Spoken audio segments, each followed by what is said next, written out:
Plusieurs personnes luttent, combattent, défient Dieu et perdent la visitation de Dieu parce qu'ils ne savent pas que Dieu les laisse gérer ce qu'ils connaissent. Mais lui, il gère ce qu'ils ne connaissent pas. Donc ce que tu ne sais pas est plus grand que toi.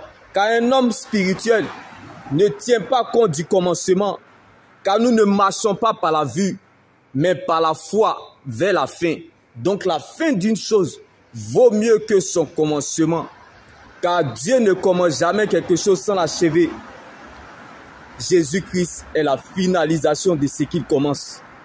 Tu demandes quelque chose de très difficile, car David a payé le prix pour que Salomon vive en paix et en sécurité. Et à cause d'Abraham, Dieu a fait la promesse à Isaac. Alléluia. Donc la promesse de Dieu ne meurt pas, elle ne pourrit pas. Que la joie du Seigneur soit votre force et votre partage.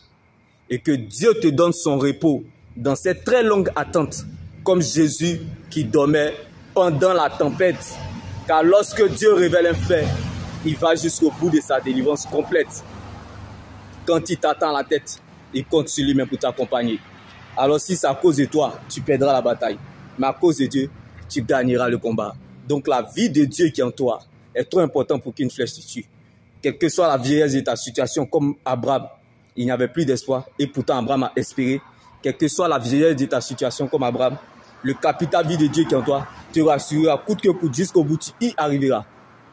Car bien aimé, pendant que Abraham pensait à Ismaël dans sa vieillesse et regardait Isaac, Dieu voyait les nations.